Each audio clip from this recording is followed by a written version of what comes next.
முஸ்லிம்ஸ்க்கு வீடு கிடைக்கிறதே பெரிய விஷயம். நாங்க மதத்தை தான் பாக்குறோம் அப்படின்னு நீங்க சொன்னீங்கன்னா முதல்ல நம்ம மனுஷங்க தானுங்க. நீங்களும் நான்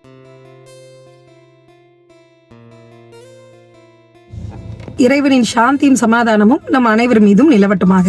எனக்கு வந்து ரொம்ப நாளா மைண்ட்ல ஓடின ஒரு விஷயம், அது ரீசன்ட் டைம்ல ரொம்பவே என் மைண்டை ரொம்ப டிஸ்டர்ப் பண்ணக்கூடிய ஒரு விஷயம்.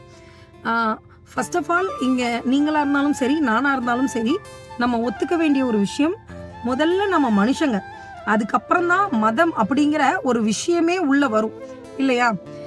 என்ன ஆச்சு அப்படின்னா, ரீசன்ட் டைம்ல நான் கேகே நகர் போயிருந்தேன். சென்னையில் இருக்கக்கூடிய கேகே நகர் அப்படிங்கிற பகுதிக்கு போயிருந்தேன்.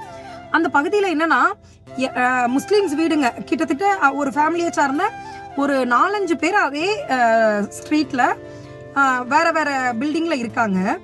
எல்லாருமே almost 2nd floor 3rd floor அந்த மாதிரி தான் இருக்காங்க.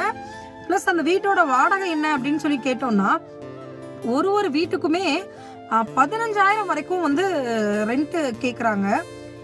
15,000க்கு ஒர்த்தான வீடும் அது கிடையாது. சீரியஸாக கிடையாதுங்க. அது 15,000க்கு ஒர்த்தெல்லாம் கிடையாது. சிங்கிள் பெட்ரூம் இருக்கு, டபுள் பெட்ரூம் இருக்கிற வீடுமே இருக்கு. பட் அந்த அளவுக்கு பெருசா அப்படின்னு கேட்டா நிச்சயமா கிடையாது. ஒரு சின்ன ஹால் தான் ஆக்சுவலா அங்க இருக்கிறதுமே. எனக்கு அதை பார்த்துட்டு வந்து ரொம்ப வருத்தம். கிச்சன் எல்லாம் வந்து ரொம்ப சின்ன கிச்சனு, நல்லா பெருசா இருந்தா கூட பரவாயில்ல, நல்லா விசாலமா இருக்குங்க, ஒரு 30 பேர் வந்தா கூட படுக்கலாம் வைக்கலாம் அப்படின்னா பரவாயில்ல. ஏன் இந்த அளவுக்கு தராங்க அப்படின்னா, அவங்க சொல்றாங்க, முஸ்லிம்ஸ்க்கு வீடு கிடைக்கிறதே பெரிய விஷயம், நீ என்னம்மா இப்படி சொல்ற, கிடைக்கிறதே பெரிய விஷயம். நானுமே வந்து ரொம்ப அனுபவப்பட்டிருக்கேன். என்னைய கேட்டா வந்து சென்னையில ரொம்ப கஷ்டமான ஒரு விஷயம், சர்வே கூட பண்ணிடலாங்க, சாப்பாட்டுக்கு கூட உழைக்கலாம் வைக்கலாம். இப்ப வெளியூர்காரங்க கிட்ட கேட்டா சொல்லுவாங்க, சென்னையில மண்ணள்ளி போட்டா கூட, மண்ணள்ளி வித்தா கூட வித்துருங்க, சென்னையில பொழைச்சிக்கலாங்க, ஒரு செங்கலுக்கு பெயிண்ட் பண்ணி வித்தா கூட பொழைச்சிக்கலாங்க அப்படின்னு நிறைய பேர் சொல்லுவாங்க. ஸோ சர்வே பண்றது கூட ஈஸி.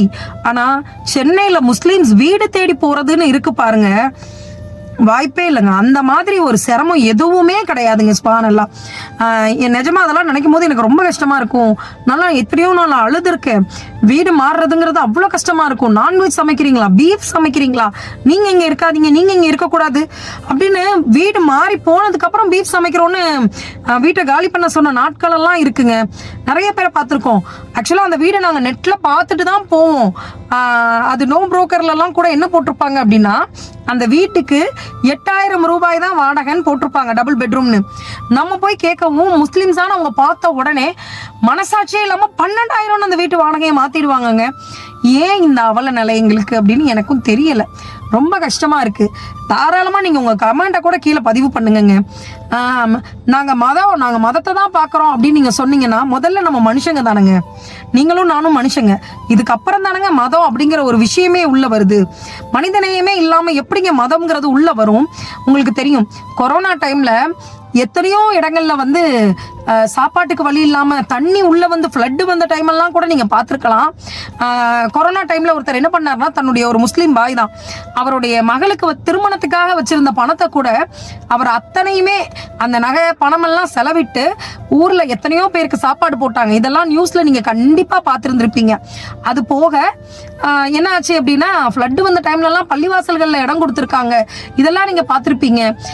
நாங்களே வந்து எப்படி இருப்போம்னா, நாங்க இருக்கிற ஃபிளாட் வந்து ஒரு முஸ்லீம் உடைய ஃபிளாட் தான். அது ஃபர்ஸ்ட் நான் இருந்த வீட்ல, அந்த ஃபிளாட்ல என்ன ஆச்சு அப்படின்னு சொல்லி அந்த ஃப்ளாட்ல அது ஒரு முஸ்லீம், அவங்க அந்த சிஸ்டருடைய ஃப்ளாட் தான்.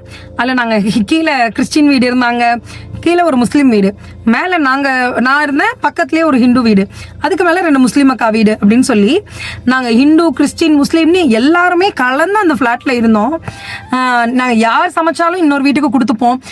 என் கணவருக்கு வந்து கொரோனா டைமில் வந்து தடுப்பூசி போடவும் அவருக்கு திடீர்னு ரொம்ப உடல்நிலை சரியில்லை, ஹாஸ்பிட்டல் போகணும். நைட்டோட நைட் எனக்கு என்ன பண்ணன்னு தெரில. இவங்க வீட்டு ஆளுங்களும் என் ஹஸ்பண்ட் வீட்டு ஆளுங்களும் அவங்க இல்லை. நான் கூப்பிட்ட உடனே கீழ் வீட்டு அண்ணன், அந்த அண்ணன் பாஸ்டர், சர்ச்சுடைய பாஸ்டர், அந்த அண்ணன் குடுகுடுன்னு ஓடி வந்தாரு. எதிர்த்த வீட்டில் இருக்கக்கூடிய அண்ணன் வந்து ஆட்டோ ஓட்டுனர், அந்த சகோதரர், ஹிந்து சகோதரர். அந்த சகோதரரும் வந்து என்னுடைய கணவரை வந்து உடனே தூக்கிட்டு போனாங்க. முஸ்லீம் வீட்டு அண்ணன்ட்ட கேட்கும் போது அந்த அண்ணன் கூட என்ன சொன்னாங்க, வீட்டில் யாரும் இல்லையாமா, ஏமா உங்க ரிலேட்டிவ் யாரும் இல்லையாமான்னு அந்த அண்ணன் கேள்வி கேட்டாரு. ஆனா அவரும் அந்த நேரத்தில் வந்தாரு. ஆனா இந்த 2 சகோதரர்களும் எதுக்கு நான் இந்த இடத்துல சொல்ல வரேன்னா, கேள்வி கூட கேட்கல, ஆட்கள் தான் முக்கியம் அப்படின்னு சொல்லிட்டு ஆளா வந்தாங்கங்க. ஸோ இந்த அளவுக்கு மனிதநேயம் இருக்கக்கூடிய நம்ம இடத்துல, இந்த அளவுக்கு ஒற்றுமை இருக்கக்கூடிய இடத்துல நம்ம மட்டும்தான் ஒற்றுமையிலையும் வேற்றுமையிலையும் ஒற்றுமை காணக்கூடிய மக்கள் நம்ம மட்டும்தான். ஆனாலும் இப்படியெல்லாம் நடக்குது அப்படிங்கிற விஷயம் வந்து ரொம்ப கஷ்டமா இருக்குங்க. இப்போ ஸ்டில் நான் இருக்கிற வீட்டில் வந்து ஒரு முஸ்லீம் தான் இந்த ஹிந்துவுக்கு வீடு வித்திருக்காங்க. என்னோட ஹவுஸ் ஓனர் ஒரு ஹிந்து சகோதரர், அவங்களுக்கு வித்திருக்காங்க. அந்த வீட்டுக்குள்ள நுழையும் போது முன்னால வந்து டைல்ஸ்ல ஆயத்துல் குர்சி போட்டிருக்குங்க.